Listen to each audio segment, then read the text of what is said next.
Merci beaucoup. Bonsoir à toutes et à tous. Alors, je sais que vous avez eu une longue journée difficile, que vous êtes fatigués.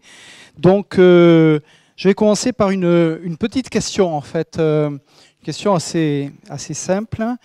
Voilà, donc, ben oui, à quelle époque aimeriez-vous vivre ?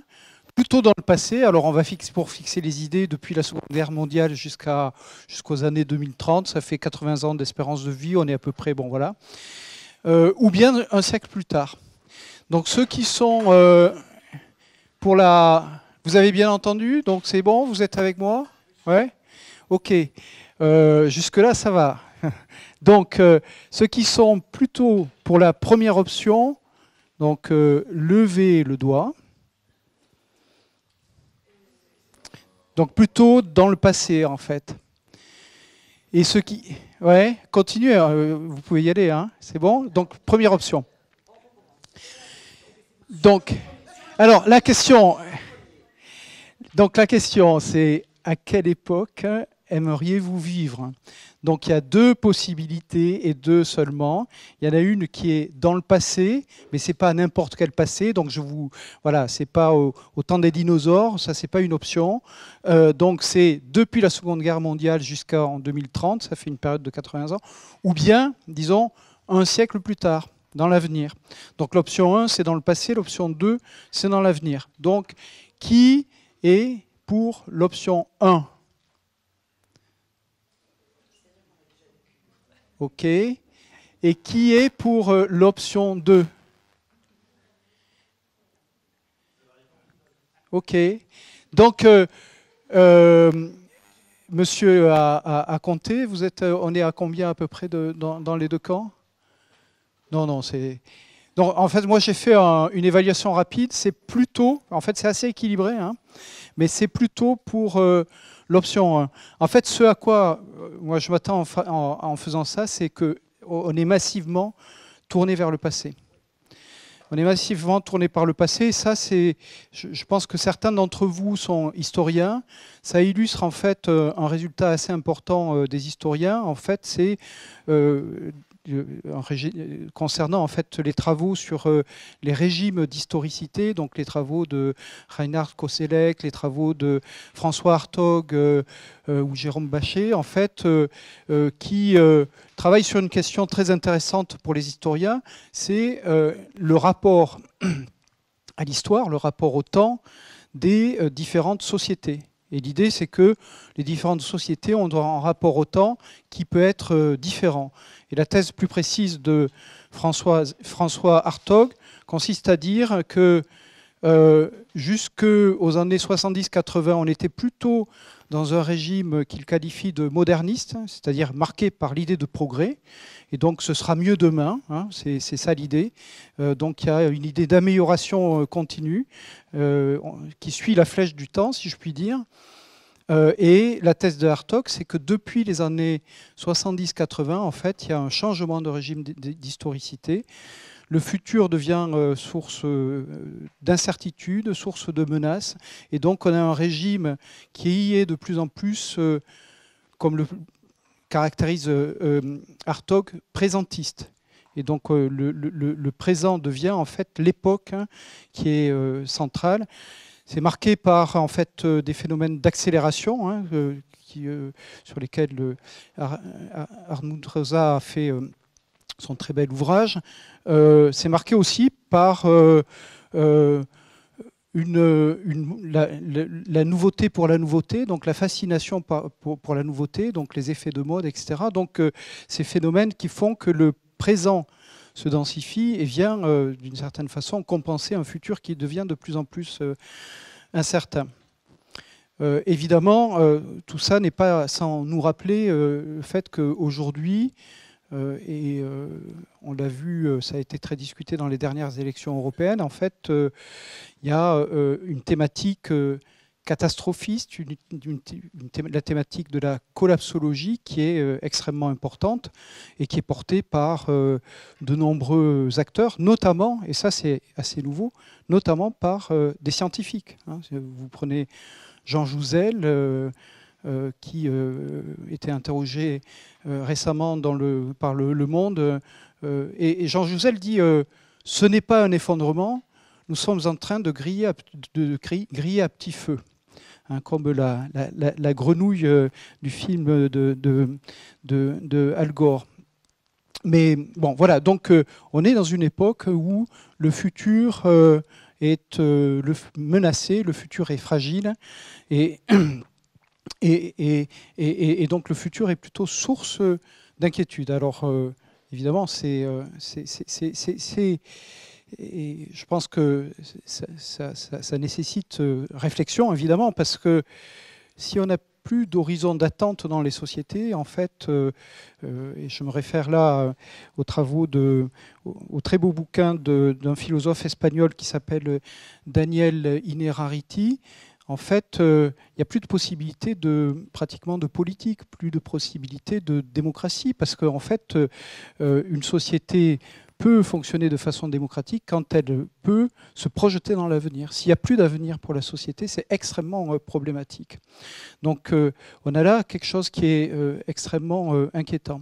Alors le lien avec la conférence, c'est que il y a une relation étroite entre ces rapports au temps des différentes sociétés et notre rapport à la science et la technique. C'est ça la thèse principale de cette conférence. Alors je vais l'illustrer par ma thèse sur les promesses technoscientifiques, mais je pense qu'il y a différentes dimensions de cette question. Alors fort heureusement, il n'y a pas que des collapsologues et des catastrophistes. On a aussi notre lot de techno-optimistes. Alors j'ai repris cette citation que j'aime bien de Yves Coppens, une citation donc d'un article paru dans Le Monde en 1996, donc c'est pas hier. Donc je lis pour ceux qui sont au fond. Qu'on cesse donc de peindre l'avenir en noir. L'avenir est superbe. La génération qui arrive va apprendre à peigner sa carte génétique, accroître l'efficacité de son système nerveux, faire les enfants de ses rêves, maîtriser la technologie des plaques, programmer les climats, se promener dans les étoiles, coloniser les planètes qui lui plairont. Elle va apprendre à bouger la Terre pour la mettre en orbite autour d'un plus jeune soleil. Coppens parle en 1996. La génération future, on y est, quoi. Hein. C'est une génération, c'est 25 ans. Alors, évidemment, on peut, et je crois qu'il faut en sourire, mais il y a cette idée, effectivement, que les promesses concernant ce que pourra apporter la technique, en fait, c'est une ritournelle. En fait, c'est quelque chose qui revient et c'est une forme qui est extrêmement présente. Alors, parmi les techno-optimistes, et on a vraiment beaucoup de discussions aujourd'hui entre les techno-pessimistes et les techno-optimistes. Parmi les techno-optimistes, eh bien, on peut dire que Michel Serres, d'une certaine façon, en était, puisqu'il a signé un livre dont le titre était « C'était mieux avant », qui est ironique, mais l'idée, c'est plutôt « c'était mieux demain », c'est-à-dire qu'on est en train de perdre cette idée de progrès, mais il y a toute une série, effectivement, d'auteurs, et je pense que c'est une question qui est intéressante, de savoir, effectivement, comment on peut se situer aujourd'hui par rapport à ces questions, à la question générale du progrès. Bon, alors, ce que je voudrais faire dans cette conférence, c'est partir de ce que j'appelle le régime de l'économie des promesses technoscientifiques, le caractériser, montrer que c'est quelque chose qui est extrêmement important dans la façon dont aujourd'hui on gouverne la production scientifique et technique. Donc ce sera la thèse centrale de cette conférence. Et ensuite, à partir de cela, montrer que bien ce régime des promesses technoscientifiques pose problème. Et que, pour reprendre les termes de Innerarity, en fait, les promoteurs des promesses font partie des ennemis du futur, parce qu'ils désenchantent complètement le futur.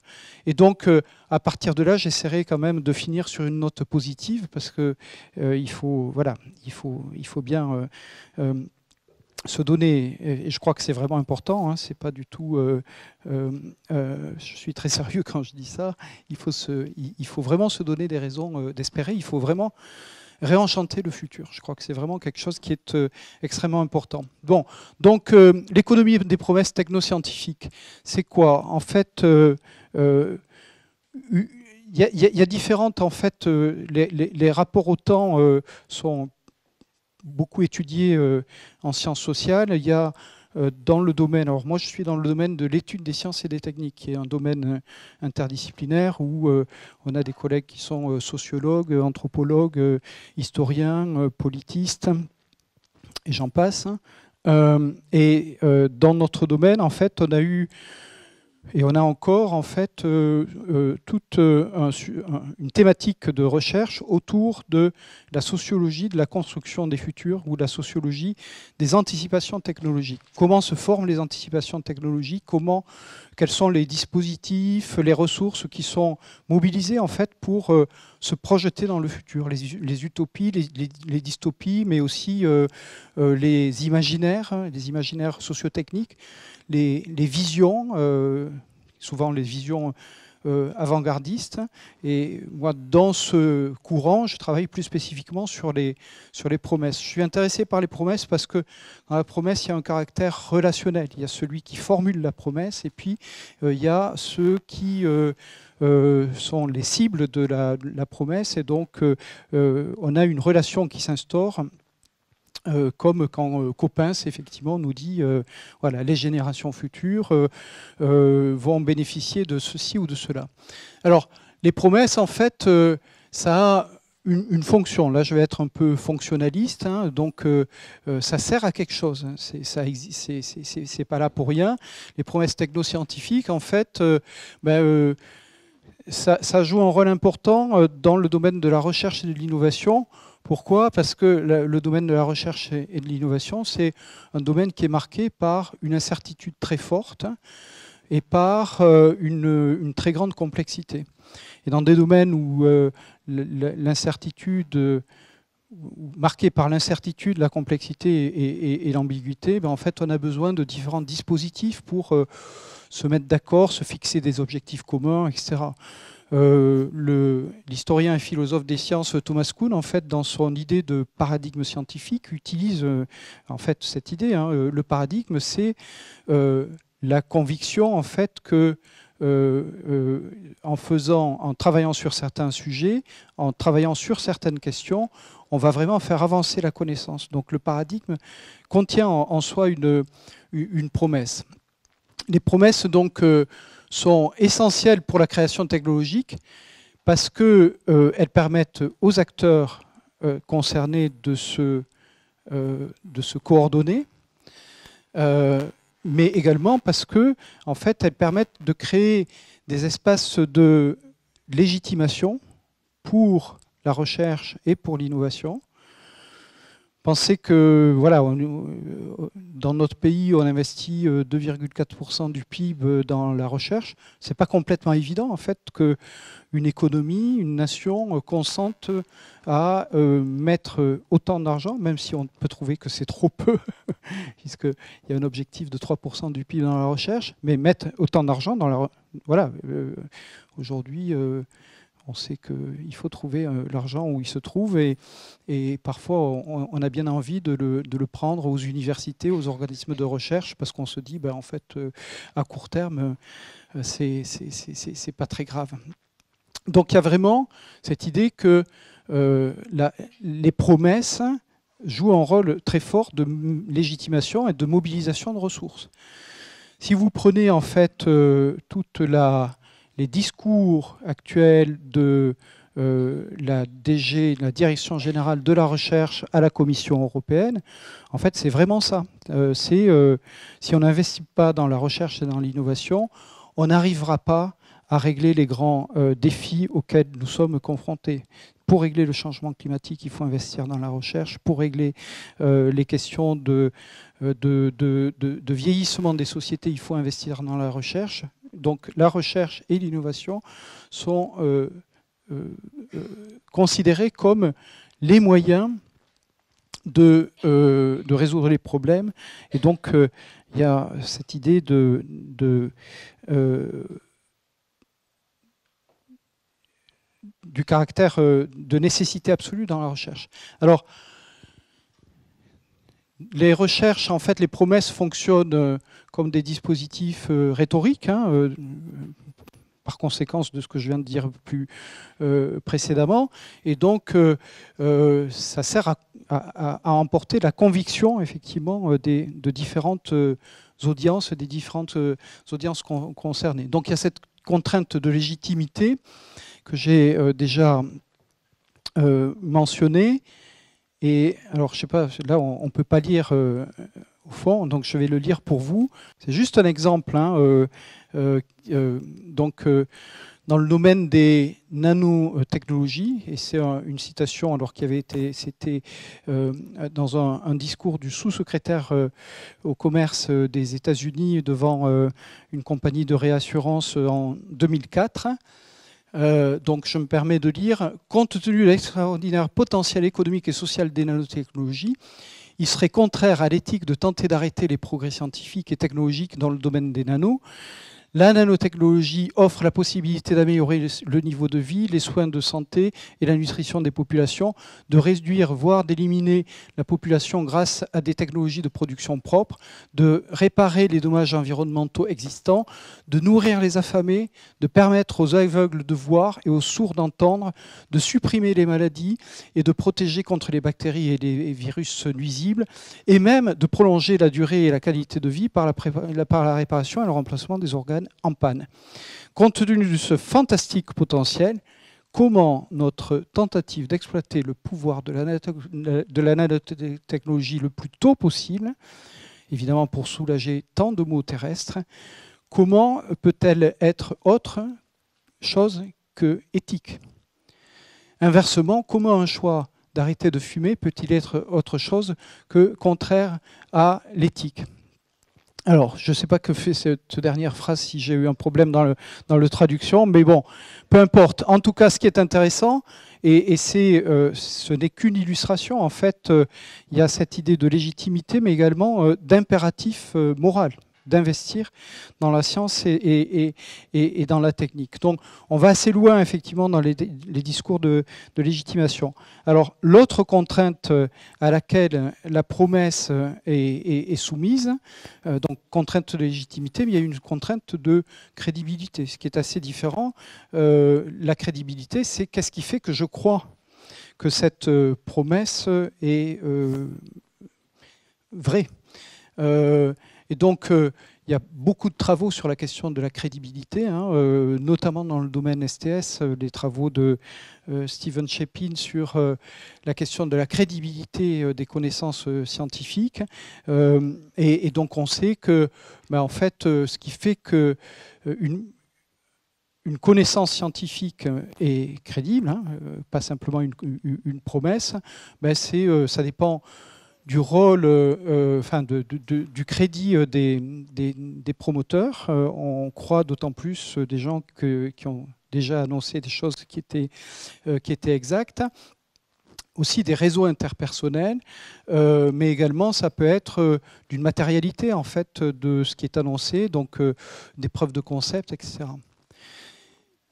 Ce sur quoi je vais insister là-dessus, à ce stade, c'est qu'il y a une espèce de contradiction entre la contrainte de légitimité et la contrainte de crédibilité. La contrainte de légitimité, en fait, elle conduit à hypertrophier la promesse, comme dans la citation précédente, hein, où, en disant, voilà, la technique apporte une rupture radicale et vraiment nouvelle, et donc elle va permettre de faire des choses qu'on ne savait pas faire, et donc d'apporter des solutions qui n'existeraient pas sans elle. La crédibilité, ça fonctionne plutôt dans l'autre sens, parce que plus c'est nouveau, plus c'est en rupture, en fait, plus on a du mal à croire que c'est possible. Et donc, du coup, la solution technique, elle doit être déjà, mais pas encore là, pour ainsi dire.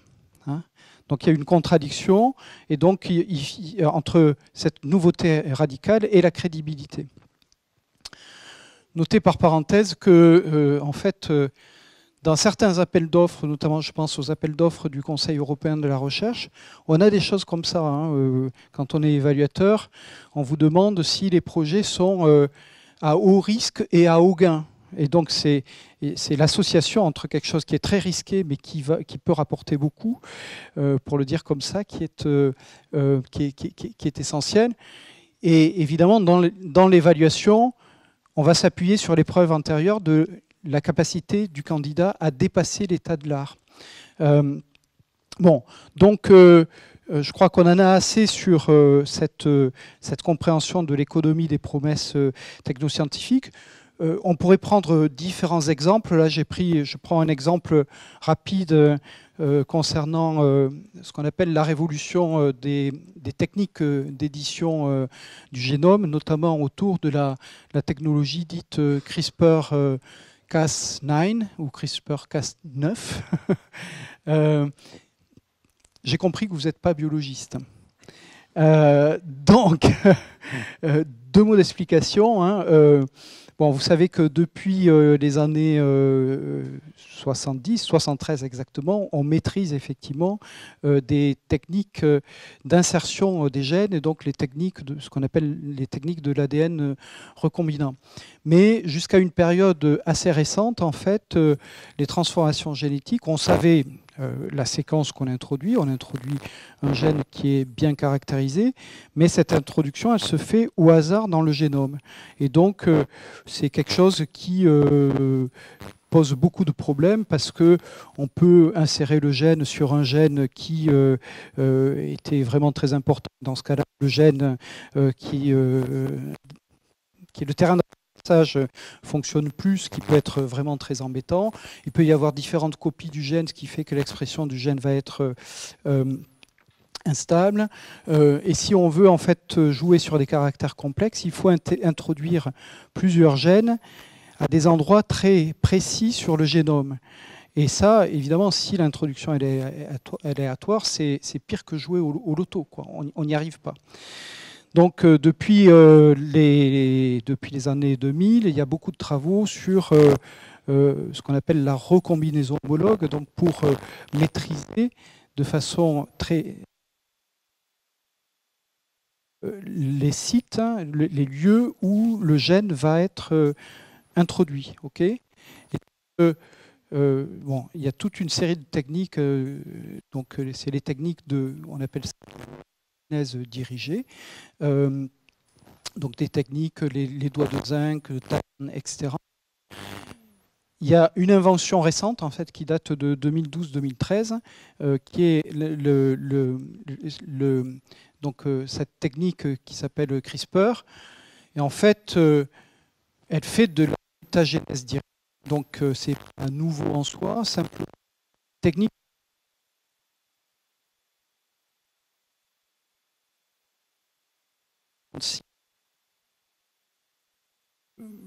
Pratiquement négligeable, c'est-à-dire c'est moins de 100 $ pour fabriquer l'outil qui va permettre d'introduire un gène. Alors qu'avec les techniques précédentes du type méganucléase, etc., en fait c'était pratiquement le travail d'une thèse. Donc du coup on a un changement des possibilités de la technique lié à un gain d'efficacité qui est absolument important. Alors, c'est cela qu'on appelle la révolution CRISPR. Là, c'est un copier-coller d'un article de la revue Science sur cette question. Le phénomène CRISPR, en fait, on peut le suivre avec quelques indicateurs. Donc, les indicateurs... Quand vous voulez regarder s'il y a un sujet qui bouge, qu'est-ce que vous faites? Moi, ce que je fais, je vais voir sur Google Trends et j'essaie de voir si ça répond. Et donc là, j'ai des références. Donc j'ai une référence, notamment la biologie synthétique, qui était une mode donc à partir des années 2004. En fait, la courbe bleue, c'est CRISPR. Vous voyez que depuis 2013, il y a vraiment une explosion.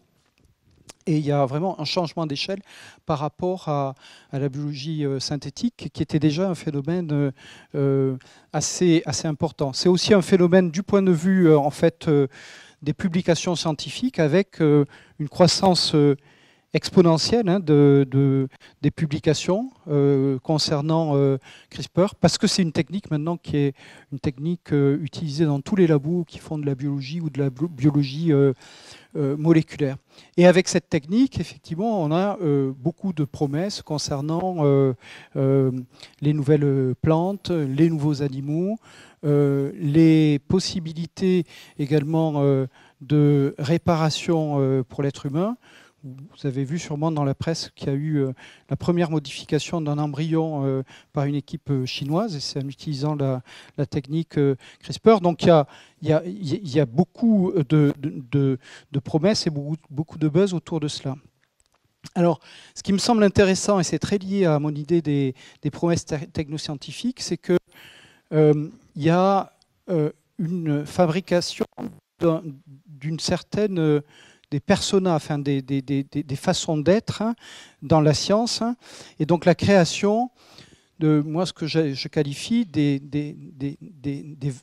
scientifiques vedettes et des star scientists qui sont en même temps des scientifiques qui sont très centraux en fait dans le domaine de la production scientifique hein, et qui en même temps sont des visionnaires et en même temps en fait jouent un rôle très très important dans la construction de leur domaine scientifique. Alors en l'occurrence en fait ce sont deux femmes, Jennifer Doudna et Emmanuelle Charpentier, qui est française mais qui est dans un labo en Allemagne. Là, on les voit dans une tenue qui est digne des vedettes de Hollywood. Donc, elles sont en train de recevoir un des nombreux prix qu'elles ont reçus. Donc, ce sont vraiment des vedettes. Moi, j'avais participé à une audition parlementaire sur l'édition des génomes. Et Madame Charpentier n'avait pas pu se déplacer parce que, en fait, elle était trop prise par... voilà. Et son agent avait considéré que le Parlement français n'avait pas sûrement le prestige ou l'importance nécessaire pour qu'elle fasse le déplacement. Donc ces chercheurs, effectivement, ont un agent qui gère l'agenda, qui gère les événements. Donc évidemment, elles sont toutes les deux considérées comme nobelisables. Donc il y a un phénomène de vedettariat qu'on retrouve en fait dans les participations. Alors l'indicateur des TED Lecture est vraiment important. Et donc, quand je vais regarder la TED Lecture de Jennifer Doudna, elle en était à plus de 2 millions de vues, ce qui est assez considérable. Et puis, évidemment, il faut aussi faire des livres pour raconter effectivement quelles sont les visions qu'on a et ce que la science nous dit de ce qu'est la société qui s'annonce et la société qui est permise effectivement par ce crack dans ce hacking de la création. Mais ces chercheurs sont également beaucoup dans les affaires. Donc, en général, ils ont des brevets, ils créent des startups, ils sont dans des conseils scientifiques, ils participent, quand on leur demande gentiment, au rapport public sur la régulation de la chose, etc. Donc on a là un phénomène qui est vraiment intéressant dans l'engagement en fait hein, de ces stars, la création de ces stars scientists visionnaires et leur engagement. Et ça, pour moi, c'est très très lié à ce régime des promesses technoscientifiques. Alors, l'autre point, en fait, c'est que les promesses, toujours dans cette description de l'économie des promesses technoscientifiques, les promesses sont des générateurs d'irréversibilité ou de dépendance de sentiers. Et là, il y a une différence avec les promesses telles que considérées par exemple, Robert Merton, le grand sociologue américain qui avait travaillé sur la question des prophéties autoréalisatrices. C'est parce que je crois que quelque chose se produit que cette chose va se produire, du type par exemple les phénomènes boursiers, hein, où on a des phénomènes qui sont autoréalisateurs. Là, dans le domaine de la technique, en fait, ce n'est pas simplement une conviction collective qui fabrique le phénomène, en fait, c'est l'inscription en fait, de ces investissements dans une trajectoire technoscientifique donnée.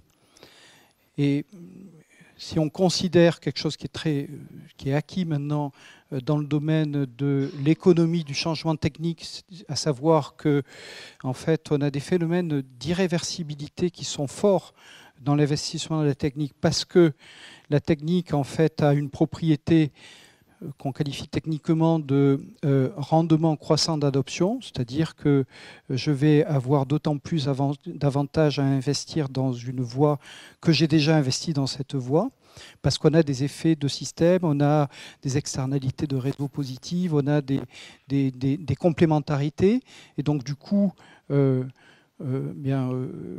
a de facto une irréversibilité. Songez à la question des alternatives au nucléaire. Aujourd'hui, on voit qu'il est très très difficile, pour toute une série de raisons, d'avoir une sortie du nucléaire, fût-elle progressive. Alors l'Allemagne s'y est engagée. On voit, donc il y a beaucoup de discussions autour de cela, mais vous voyez, c'est beaucoup d'efforts, beaucoup de volonté politique pour arriver à changer de trajectoire technoscientifique. Donc quand on est sur les promesses technoscientifiques, il y a ce phénomène, effectivement, ce phénomène de création d'une irréversibilité, et qui est d'autant plus important que cette irréversibilité, en fait, joue un rôle structurant sur nos sociétés. Alors, on peut se poser la question, et je vais passer rapidement, de savoir si tout ça est nouveau. Alors, non, tout ça n'est pas nouveau. Bacon lui-même, dans la Nouvelle-Atlantique, fait des anticipations technologiques. Donc l'anticipation technologique est un phénomène qui est connu et qui n'est pas nouveau.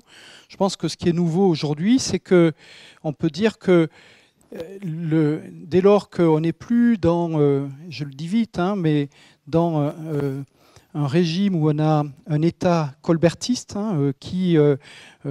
en France, par exemple, avec les grands corps d'État, maîtrisent effectivement les différents leviers qui vont de la production scientifique à l'utilisation. Songez au rôle du corps des mines pour produire le dispositif d'électricité nucléaire, ou au rôle des corps des ponts pour produire le TGV. Donc on a, avec la libéralisation, en fait, un État qui s'affaiblit. Et donc, du coup, la promesse prend le relais, en fait, comme dispositif de coordination. Parce que, en fait, alors que dans un régime que Jean-Jacques Salomon qualifiait de colbertiste, où on a vraiment un État fort qui tient les différents leviers qui sont nécessaires pour faire advenir une nouvelle technologie. Là, en fait, il faut que toute une série d'acteurs vraiment très différents se coordonnent. Et la promesse, elle joue un rôle central là-dedans.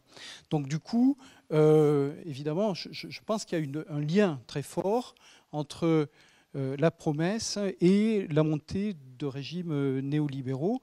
Et avec cela vient la fascination pour la nouveauté, la disruption, l'action dans l'urgence, etc. Je pense qu'il y a un phénomène qui est également important, et j'appelle ça les promesses 2.0, des phénomènes qui sont nouveaux et qui sont pas travaillés, mais c'est alors on peut l'illustrer avec la culture de la Silicon Valley et la figure de Elon Musk, qui nous promet la conquête de Mars, avec ses copains de la Silicon Valley qui veulent fabriquer un nouvel être humain, donc toute la question du transhumanisme, donc de l'augmentation de l'humain, et puis toute la question de la singularité, donc du rôle que va jouer l'intelligence artificielle. C'est un phénomène qui est vraiment intéressant. Ce qui me semble vraiment nouveau par rapport au régime de promesses qu'on connaît avec les nanotechnologies, les biotechnologies, etc. Ce qui est nouveau maintenant, c'est que c'est plus une promesse pour tout le monde. C'est une promesse pour une partie donc des Happy Few qui sont plutôt en Californie, qui ont plutôt fait l'université de Stanford et qui ne sont plus dans notre monde en fait. C'est Bruno Latour qui dit ça dans son livre Où atterrir. En fait, Trump nous rend service parce que il nous dit très clairement qu'on n'est plus dans le même monde. Quand il sort de l'accord de Paris, on n'est plus dans le même monde. Et aujourd'hui, et ça je pense que c'est un phénomène qui, enfin, il faut le regarder de façon plus précise, mais c'est un phénomène qui me semble nouveau du point de vue des promesses 2.0. Mais enfin, le système Musk, enfin, Elon Musk est vraiment intéressant. Ce qui est intéressant, c'est de voir combien effectivement ces entrepreneurs arrivent à mobiliser des ressources. Voilà, donc je pense que j'en ai fini avec cette partie sur comment ça fonctionne un régime des promesses. Maintenant, je vais aller plus vite sur une critique en fait de ce régime des promesses et indiquer pourquoi ça pose problème. Alors on pourrait dire que ça pose problème parce que avec le régime des promesses, et je pense que c'est quelque chose que vous avez discuté dans c'est une école éthique, c'est quoi? C'est une... D'accord. Donc c'est une école doctorale dans cette école thématique de l'école doctorale, n'est-ce pas? C'est ça? En fait, les chercheurs et enseignants-chercheurs, on est soumis à une logique de projet. Les subventions récurrentes, en fait, sont transférées à différentes agences qui nous permettent d'avoir des moyens pour faire fonctionner nos labos, mais il faut faire des projets, et quand on fait des projets, ben, il faut faire des promesses.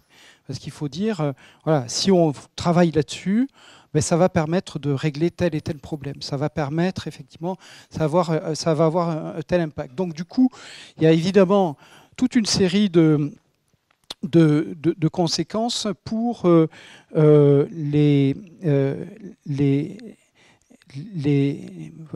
communautés de chercheurs. Mais je ne vais pas insister là-dessus, je vais plutôt insister en fait sur 4 ou 5 problèmes des promesses. Je vais essayer de le faire rapidement de façon à ce qu'on ait ensuite un peu de temps pour discuter.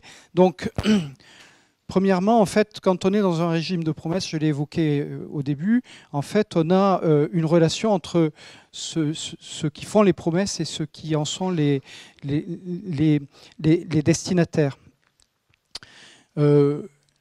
Et donc, on se retrouve assez systématiquement dans une relation où il y a ceux qui savent et ceux qui ne savent pas. Et donc, on a affaire à un public qu'il faut convaincre. Je ne sais pas si certains d'entre vous ont été confrontés à des partenariats avec des collègues biologistes ou autres. En fait, quand ils s'adressent à quelqu'un des SHS, ils disent mais ouais, vous allez travailler sur l'acceptabilité. Parce que effectivement, nous, on a les solutions, mais les gens, ils n'en veulent pas. Donc, comment on peut faire pour les convaincre que c'est notre solution qui est la bonne? Et donc, c'est ce qu'on a appelé, en fait, dans notre domaine, le modèle du déficit de connaissance du public. Donc, c'est l'idée, effectivement, que si les gens, et en général, on dit les gens, ne veulent pas d'une nouveauté, c'est parce qu'ils n'ont pas compris. Et donc, il faut leur expliquer, il faut communiquer.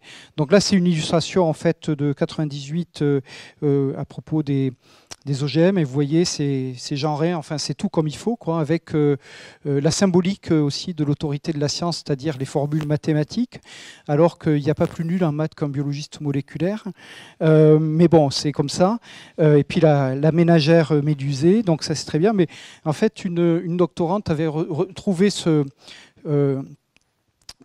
c'est le même sujet, en fait, un peu plus ancien, cette caricature de 1980. Et donc, on a le nucléariste. Alors, grand-mère, toi, y en avoir peur, gentil atome EDF, faire boum boum.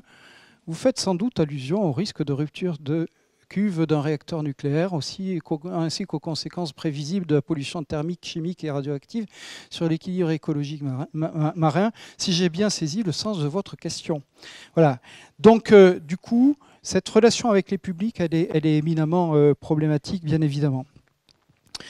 Deuxièmement, en fait, et je l'ai un peu évoqué avec ma tension crédibilité, légitimité, en fait, on a une contradiction entre l'annonce de la rupture technologique et l'assurance de ce qu'on est capable de contrôler en fait les effets inintentionnels de cette nouvelle technique. Donc la technologie est présentée comme radicalement nouvelle quand ses promoteurs s'adressent aux investisseurs, au capital risque, aux décideurs, aux offices de brevets, ou encore des publics enrôlés dans cette aventure. Mais les mêmes acteurs, en fait, s'empressent de dire qu'il n'y a rien de nouveau, on est dans la continuité, on a toujours fait comme ça, le vivant a toujours fait des recombinaisons, etc. Lorsque pointent les inquiétudes et les contestations. Et cette contradiction, évidemment, elle est source de défiance. Troisième élément, alors c'est le processus d'engrenage. En fait, on a... j'ai un problème. Oui, c'est... ma thèse est ici que, en fait, on a une escalade liée en fait à des promesses qui sont hyperboliques et une opposition à ces promesses qui se forme en réaction à cette opposition. L'un des meilleurs exemples, je pense, c'est les OGM et l'aventure ou la mésaventure de Monsanto, qui a beaucoup investi dans la technologie, mais beaucoup investi aussi dans la relation publique avec ce message « on va sauver le monde ». Parce que le monde, en 2050, c'est plus de 9 milliards d'habitants. Il faut nourrir ses habitants, il faut que les pauvres puissent avoir des semences qui leur permettent de... etc. Et ça, c'est la mission que se donne Monsanto. Donc la mission Feeding the World et la mission de construire en fait une agriculture durable. Bon, en réalité, en fait, ça a entretenu une controverse et on sait effectivement comment ça s'est fini avec Monsanto.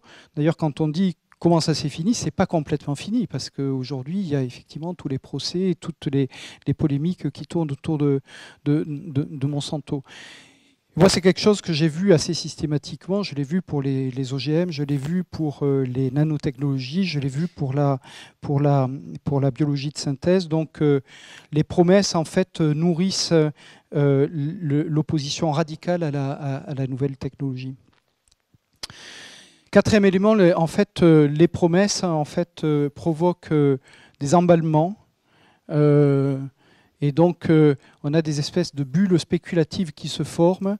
Et ces bulles spéculatives, en fait, sont une source d'instabilité.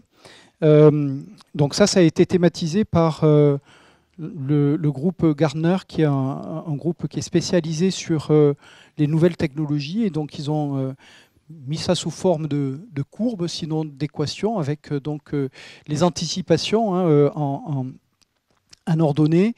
Et donc, l'idée de Gartner, c'est que, en fait, autour de la promesse, on a un phénomène de battage qui fait qu'on va avoir des anticipations et une attente qui se forme qui va être très, très forte. Mais bien évidemment, les applications ne sont jamais au rendez-vous parce qu'on a promis des choses qu'on n'est pas capable de réaliser. Donc très vite, en fait, on a une dépression et donc une déception. Et donc ces oscillations, effectivement, sont non seulement portent atteinte à la relation qu'on peut avoir à la technique, aux institutions techniques, mais également est une source d'instabilité pour tous les acteurs.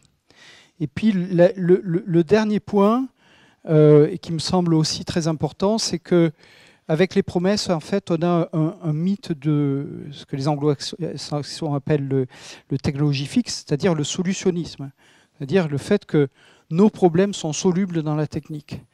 Et ça, c'est une forme en fait qui est assez connue. On a, par exemple, c'est très discuté dans la littérature, le plan cancer de Nixon, qui a été un échec et qui fait que, alors que une grande partie du cancer a des causes environnementales, et donc agir sur les causes environnementales, c'est une façon très efficace d'agir sur le cancer. En fait, on a misé sur la thérapie. Aujourd'hui, je pense que là où le solutionnisme est le plus dingue, c'est la géo-ingénierie. Le climat est déréglé, qu'importe, on va trouver le robinet pour jouer sur l'effet de serre. Et évidemment, toute la discussion du GIEC, c'est de dire voilà, il faut réduire les émissions. Mais maintenant, il y a cette question, cette question de la géo-ingénierie, avec les différentes solutions qui ont été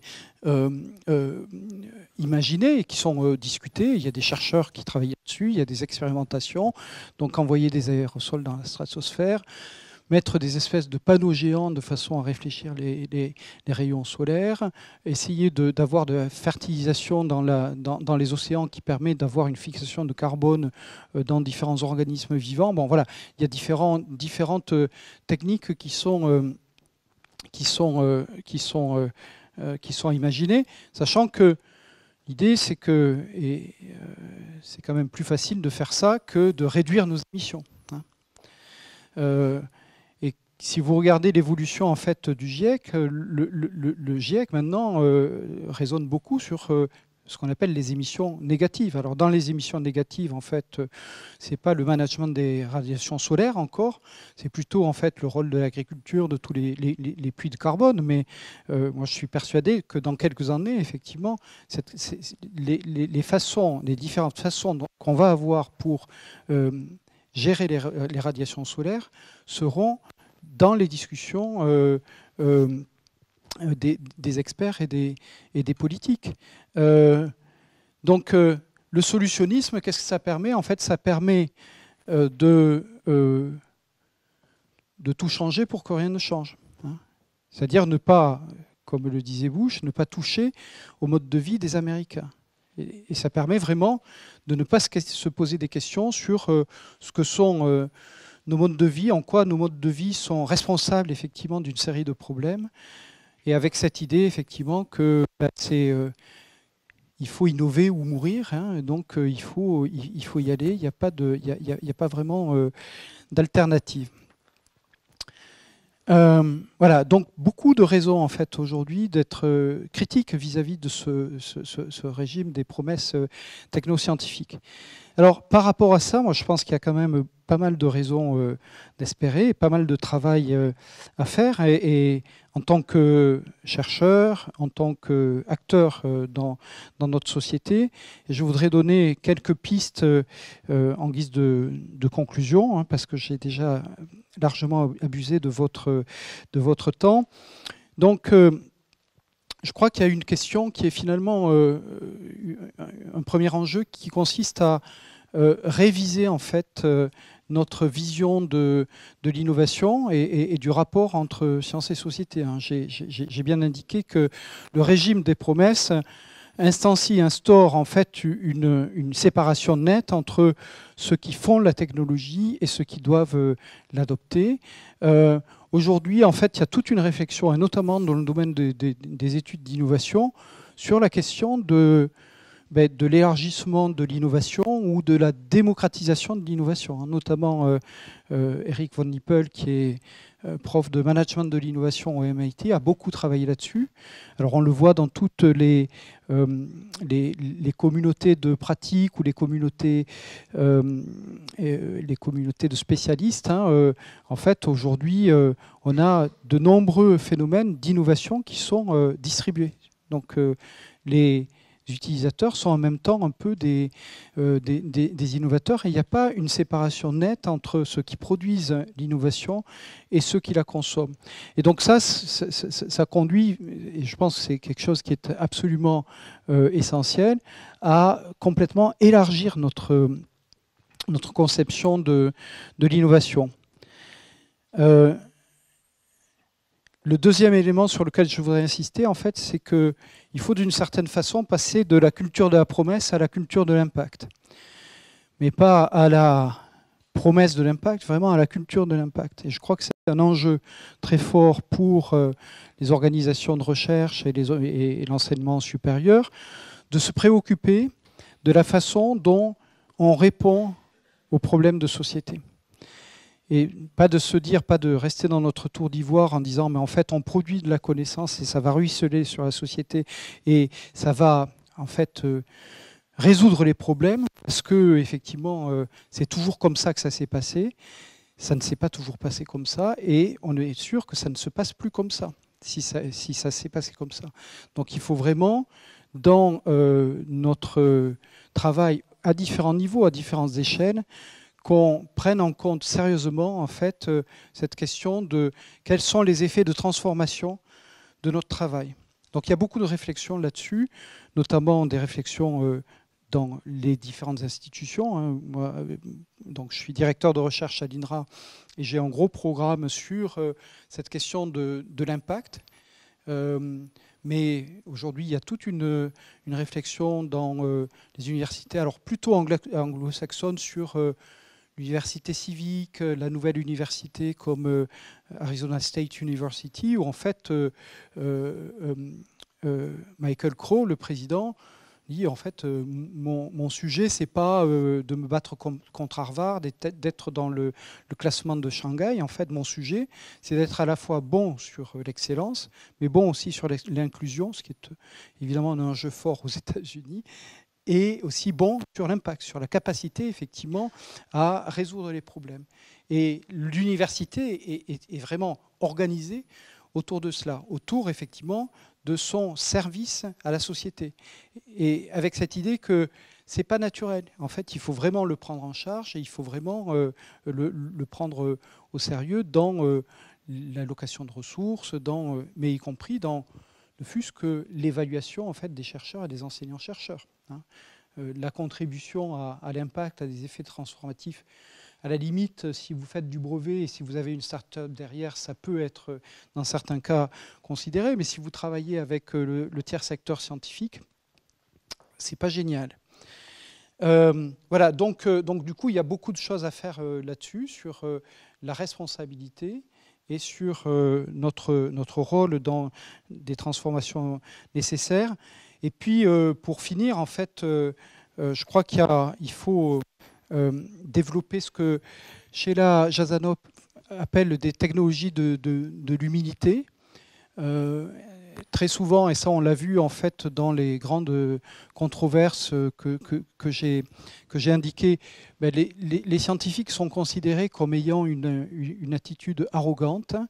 Et cette attitude arrogante résulte du fait qu'on a du mal à reconnaître les limites de nos connaissances et les limites de nos capacités à contrôler les effets inintentionnels de nos œuvres.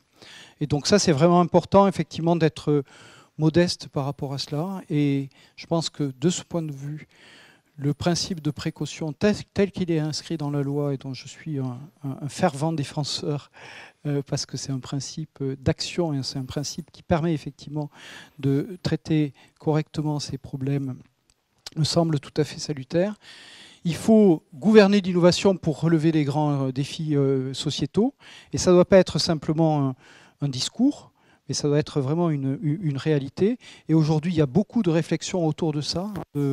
Et la façon dont la Commission a ripolliné, en fait, les repeint en responsabilité, donc a fait du responsibility washing sur la recherche en disant la recherche et l'innovation vont résoudre les grands challenges. Aujourd'hui, dans les réflexions à la Commission européenne, en fait, on se rend compte que il n'en est rien, on a vendu du vent, on a fait des promesses qui sont creuses et que, en fait, ça fragilise beaucoup la position. Donc, il y a beaucoup de travaux sur la façon dont on peut y aller, dont on peut effectivement repenser la recherche et l'innovation de façon à adresser, en fait, résoudre des problèmes, sachant qu'évidemment, il ne faut pas retomber dans ce que j'ai appelé le solutionnisme. Et ça nécessite bien souvent, en fait, d'interagir avec les parties prenantes et les acteurs sociaux au sens large.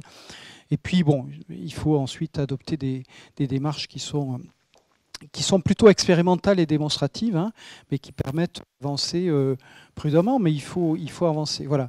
Donc, je m'arrête là, j'ai été assez long. Je vous remercie pour votre attention et puis on va pouvoir ouvrir la discussion.